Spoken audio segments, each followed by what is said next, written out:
ಇಂದಿನ ಶುಕ್ರವಾರ ಜನವರಿ 30, 2026ರಂದು ಭಾರತೀಯ ಷೇರು ಮಾರುಕಟ್ಟೆಯ ಸಂಪೂರ್ಣ ಮಾಹಿತಿ ಇಲ್ಲಿದೆ.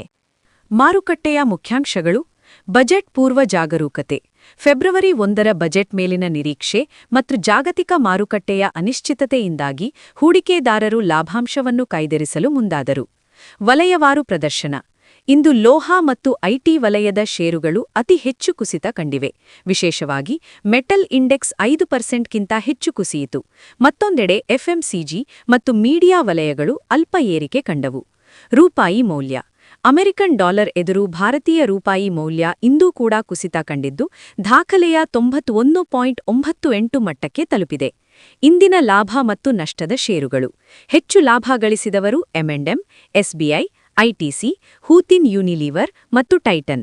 ಹೆಚ್ಚು ನಷ್ಟ ಅನುಭವಿಸಿದವರು ಟಾಟಾ ಸ್ಟೀಲ್ ಸುಮಾರು 4.5% ಕುಸಿತ, ICICI bank, power grid, HCL tech ಮತ್ತು ಟೆಕ್ ಮಹೀಂದ್ರಾ. ಹೂಡಿಕೆದಾರರು ಗಮನಿಸಬೇಕಾದ ಪ್ರಮುಖ ವಿಷಯಗಳು. ವಿಶೇಷ ವಹಿವಾಟು. ಸಾಮಾನ್ಯವಾಗಿ ಭಾನುವಾರ ಮಾರುಕಟ್ಟೆಗೆ ರಜೆ ಇರುತ್ತದೆ.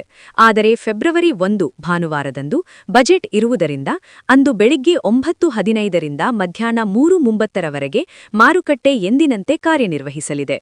ಐಪಿಒ ಅಬ್ಬರ. ಕೆಆರ್ಎಂ ಆಯುರ್ವೇದ ಕಂಪನಿಯ ಷೇರುಗಳು ಇಂದು ಅಪ್ಪರ್ ಸರ್ಕ್ಯೂಟ್ ತಲುಪುವ ಮೂಲಕ ಹೂಡಿಕೆದಾರರಿಗೆ ಬಂಪರ್ ಲಾಭ ನೀಡಿವೆ. ಆರ್ಥಿಕ ಸಮೀಕ್ಷೆ.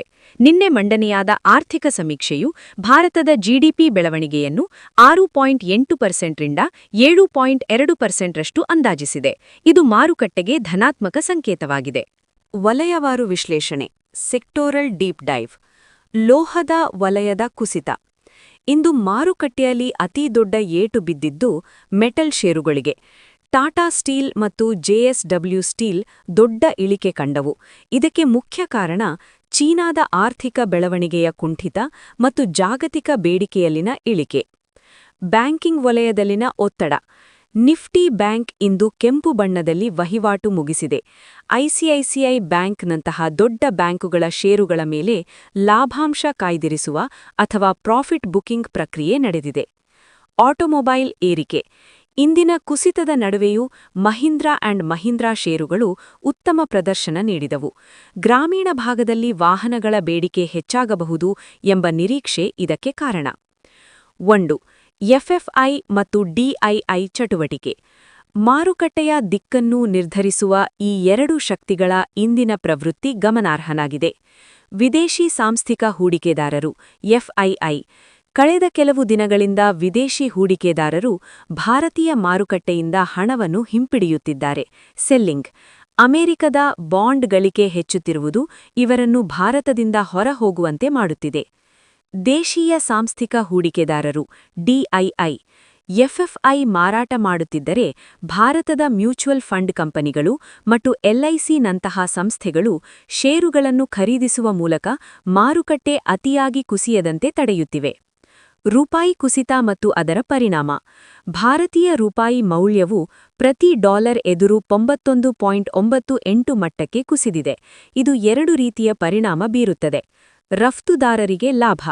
ಐಟಿ ಮತ್ತು ಫಾರ್ಮಾ ಕಂಪನಿಗಳಿಗೆ ಇದರಿಂದ ಲಾಭವಾಗುತ್ತದೆ, ಯಾಕೆಂದರೆ ಅವರಿಗೆ ಆದಾಯ ಡಾಲರ್ನಲ್ಲಿ ಬರುತ್ತದೆ.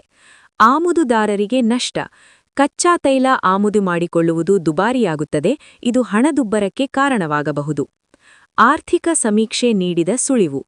ನಿನ್ನೆ ಸಂಸತ್ತಿನಲ್ಲಿ ಮಂಡನೆಯಾದ ಆರ್ಥಿಕ ಸಮೀಕ್ಷೆಯು ಮಾರುಕಟ್ಟೆಗೆ ಕೆಲವು ಪ್ರಮುಖ ಸಂದೇಶಗಳನ್ನು ನೀಡಿದೆ. ಭಾರತವು ಮುಂದಿನ ವರ್ಷಗಳಲ್ಲಿ 7% ಜಿಡಿಪಿ ಬೆಳವಣಿಗೆ ಸಾಧಿಸುವ ಗುರಿ ಹೊಂದಿದೆ ಎಂದು ಹೇಳಲಾಗಿದೆ. ಸರ್ಕಾರವು ಮೂಲಸೌಕರ್ಯ ಮತ್ತು ಉತ್ಪಾದನಾ ವಲಯಕ್ಕೆ ಹೆಚ್ಚಿನ ಒತ್ತನ್ನು ನೀಡಲಿದೆ ಎಂದು ಹೇಳಲಾಗಿದೆ. ಆದ್ದರಿಂದ ಮುಂಬರುವ ದಿನಗಳಲ್ಲಿ ರಕ್ಷಣಾ ಮತ್ತು ರೈಲ್ವೆ ಷೇರುಗಳ ಮೇಲೆ ಕಣ್ಣಿಡುವುದು ಉತ್ತಮ. ಬಜೆಟ್ 2026. ಹೂಡಿಕೆದಾರರ ದೊಡ್ಡ ನಿರೀಕ್ಷೆಗಳು. ಫೆಬ್ರವರಿ 1ರ ಬಜೆಟ್ನಲ್ಲಿ ಈ ಕೆಳಗಿನ ಬದಲಾವಣೆಗಳ ಮೇಲೆ ಮಾರುಕಟ್ಟೆಯ ಕಣ್ಣಿದೆ. ಎಸ್ಟಿಸಿಜಿ ಮತ್ತು ಎಲ್ಟಿಸಿಜಿ. ಅಲ್ಪಾವಧಿ ಮತ್ತು ದೀರ್ಘಾವಧಿ ಬಂಡವಾಳ ಲಾಭ ತೆರಿಗೆಯ ಕ್ಯಾಪಿಟಲ್ ಗೇನ್ಸ್ ಟ್ಯಾಕ್ಸ್ ನಿಯಮಗಳಲ್ಲಿ ಬದಲಾವಣೆಯಾಗುತ್ತದೆಯೇ?